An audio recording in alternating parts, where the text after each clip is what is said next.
Assalamualaikum warahmatullahi wabarakatuh.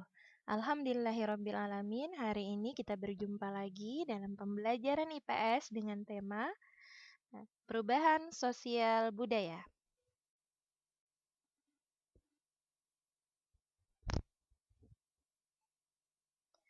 Setelah mempelajari materi ini, siswa diharapkan 1. Mengetahui pengertian perubahan budaya. 2. Menjelaskan bentuk-bentuk perubahan sosial budaya.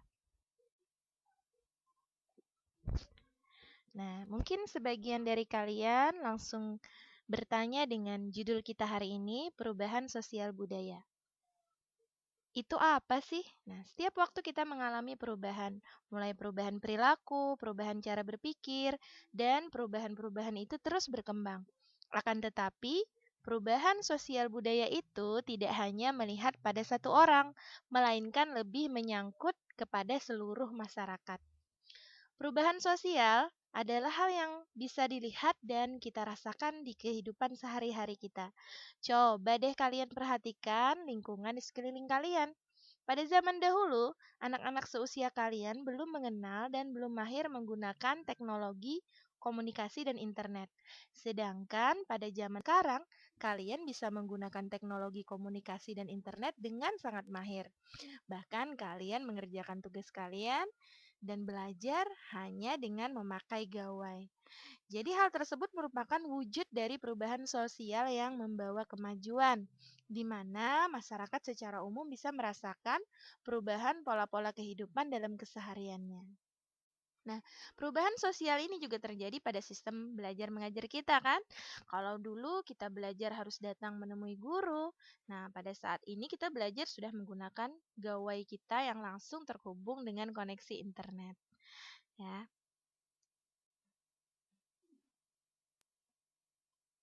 Nah, ini ilustrasi dari perubahan sosial yang sangat akrab dengan kita. Kalau dulu kita ke pasar, itu terjadi transaksi antara penjual dan pembeli di pasar ya. Nah, kalau sekarang kita sudah bisa belanja online, penjual dan pembeli tidak harus bertemu. Ini juga perubahan sosial. Nah, perubahan sosial budaya. Kita lanjut ke pengertiannya ya. Perubahan sosial budaya adalah perubahan pada unsur sosial dan kebudayaan di dalam masyarakat. Baik itu bersifat material, fisik ya, bisa berupa bangunan, maupun non-material seperti sikap, perilaku, cara pandang.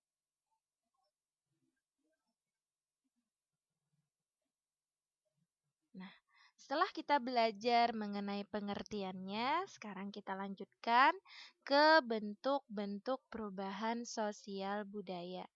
Nah, perubahan sosial budaya itu dapat dilihat dari tiga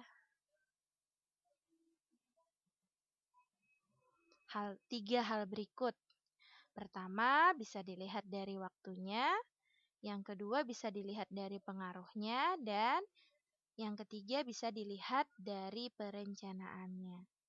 Yang pertama, dilihat dari waktunya, nanti bisa dibedakan bentuk perubahan sosial budaya yang lambat ya, revolusi, atau bentuk perubahan sosial budaya yang cepat atau disebut dengan revolusi. Kemudian dilihat dari pengaruhnya, perubahan itu bisa memiliki pengaruh yang besar dan perubahan sosial itu juga bisa memiliki pengaruh yang kecil terhadap masyarakat.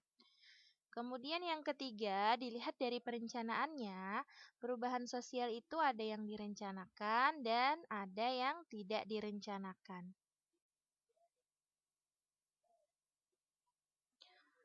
Perubahan sosial secara lambat atau disebut dengan evolusi, yaitu perubahan sosial budaya yang memerlukan waktu yang relatif lama dan melalui tahapan-tahapan yang saling mengikuti secara lambat dan menyesuaikan perkembangan zaman. Ini contohnya di sini bisa dilihat. Kalau zaman dulu ya, itu ada kentongan, ada asap, ada bendera. Apa ini? Ini bisa jadi merupakan simbol atau tanda meminta pertolongan, ya kan? Nah, kalau sekarang eh, memanggil orang, mengumpulkan orang, atau meminta pertolongan itu tidak lagi menggunakan kentongan, asap, atau bendera. Ini sudah sangat jarang digunakan ya, kecuali mungkin dalam kondisi yang di hutan atau memang tidak terjangkau oleh alat komunikasi. Nah, kalau sekarang kita lebih menggunakan telepon dan sekarang lagi apa? HP ya, sudah ya pakai handphone. Nah,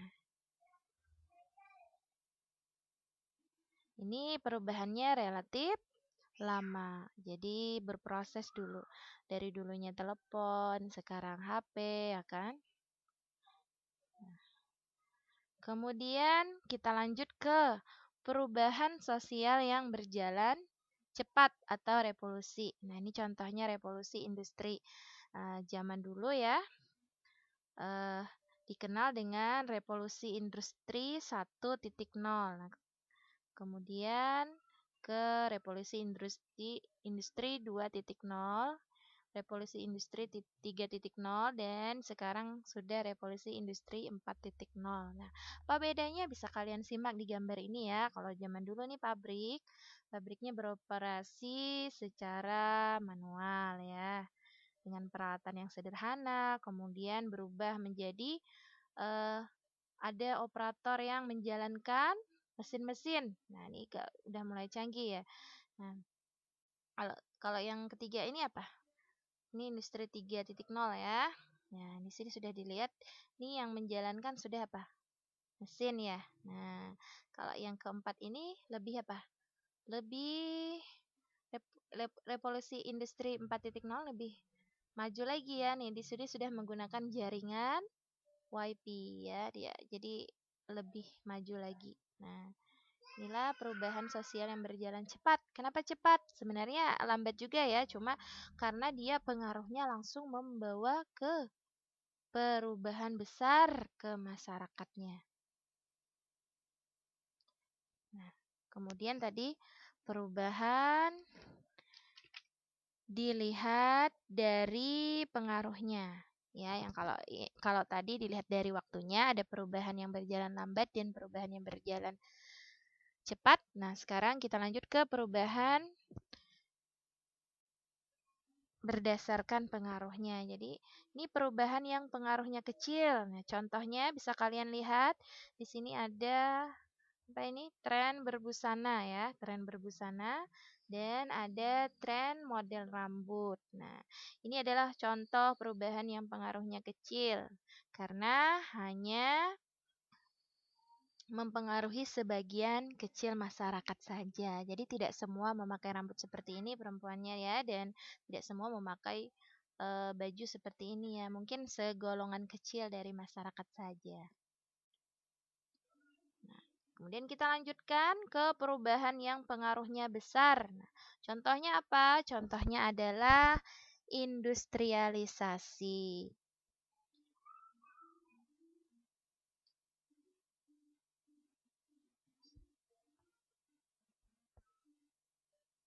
Nah, apa sih perubahan yang pengaruhnya besar itu? Yaitu perubahan yang pengaruhnya itu eh, mempengaruhi semua sendi-sendi kehidupan ya, di semua lini kehidupan. Nah, contohnya industrialisasi. Dengan adanya industri ini semuanya jadi berubah. Di bidang pertanian berubah, kemudian kehidupan masyarakat juga berubah ya. Semuanya berubah. Nah, itulah yang perubahan yang pengaruhnya besar. Kemudian kita lanjut kepada perubahan berdasarkan perencanaan. Nah, yang pertama adalah perubahan yang direncanakan. Perubahan yang direncanakan ini adalah perubahan yang dikehendaki oleh masyarakat. Nah, contohnya adalah pembuatan jalan. Di sini ada pembuatan jalan raya. Ini direncanakan ya perubahannya. Kemudian ini pembuatan jalan tol. Ada juga perencanaan tata kota. Nah, ini semuanya direncanakan dan membawa perubahan dalam kehidupan masyarakat. Kita lanjut kepada perubahan yang tidak direncanakan. Apa sih perubahan yang tidak direncanakan? Yaitu perubahan yang terjadi karena bencana alam. Nah, contohnya tanah longsor, banjir, gunung meletus, dan pergeseran tanah ya. Jadi ini adalah contoh perubahan yang tidak direncanakan di luar kehendak kita sebagai manusia. Nah, kemudian kita lanjutkan ke dua sesi terakhir kita ya. Ini adalah faktor penyebab perubahan sosial budaya. Nah, yang pertama, bertambah dan berkurangnya jumlah penduduk. Nih, karena bertambah jumlah penduduk, akhirnya sungai yang harusnya dinormalisasi terjadi perkampungan kumuh. Dan di sini adalah pedesaan yang ditinggalkan ya. Jadi akhirnya apa? Sawahnya terbengkalai, tidak ada yang mengurus. Nah, itu semua mengakibatkan perubahan ya. Perubahan yang bisa kita lihat secara materi maupun non-materi. Kemudian adanya penemuan baru seperti telepon genggam dan laptop ya, internet. Nah, jadi itu juga menyebabkan perubahan sosial. Kalau dulu kita belajar secara langsung, sekarang sudah menggunakan gawai. Kemudian adanya konflik. Nah, ini ada konflik juga bisa terjadi kerusakan dan menyebabkan perubahan sosial budaya. Yang keempat, terjadinya pemberontakan atau revolusi ya. Alhamdulillah kalau di daerah kita sekarang adalah daerah yang aman.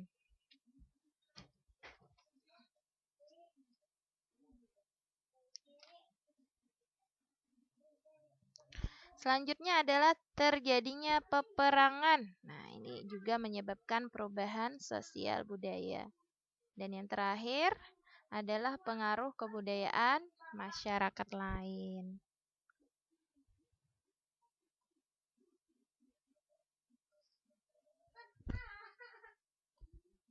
Lanjut.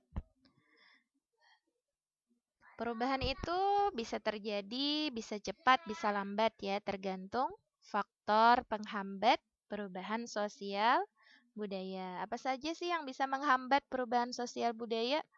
Yang pertama adalah kehidupan masyarakat yang terasing. Jadi biasanya kalau masyarakat yang terasing, mereka tidak mau ya menerima perubahan. Kemudian yang kedua adalah perkembangan ilmu pengetahuan yang terlambat. Nah, jadi keterlambatan ini juga mengakibatkan perubahan sosial berjalan dengan lambat juga. Ya, ini penghambatnya. Kemudian yang ketiga adalah sikap masyarakat yang tradisional.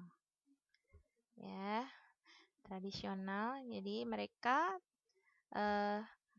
masih menjalankan tradisi-tradisi dari nenek moyang mereka. Nih di gambar bisa kalian lihat adalah tradisi yang pertama larung sesaji ini ya. Yang ini melarung sesaji ke laut. Kemudian yang kedua nih bisa kalian lihat gambar upacara ngaben di Bali ya. Nah, yang keempat adanya prasangka terhadap hal-hal baru atau asing. Jadi kalau biasanya yang baru itu kan dianggap membahayakan bagi tradisi yang lama kan, atau membahayakan nilai-nilai yang sudah kita anut. Nah, ini juga menghambat perubahan sosial budaya. Nah, kemudian yang kelima atau yang terakhir adalah adat istiadat atau kebiasaan ya. Jadi kalau sudah kebiasaan biasanya akan terus dijalankan walaupun perkembangan zaman sudah maju, tapi yang sudah jadi kebiasaan tetap kita lakukan. Apa sih biasanya? Nah, contohnya apa? Bisa juga tradisi ya, tadi tradisi 7 bulanan dan tradisi-tradisi lainnya. Ya, demikianlah pembelajaran kita hari ini ya tentang perubahan sosial budaya dengan tujuan pembelajaran yang pertama tadi adalah pengertian dari perubahan sosial budaya dan bentuk-bentuk dari perubahan sosial budaya. Dan pada bagian akhir ini Ibu ingin menyampaikan sebuah pesan cinta. Jadilah versi yang terbaik dari diri kita sendiri dan lakukan selalu yang terbaik sesuai kemampuan diri. Be the best and do the best. Tidak berharga bagi diri kita, bisa jadi sangat bermanfaat bagi orang lain. Salam hangat, salam semangat. Wassalamualaikum warahmatullahi wabarakatuh.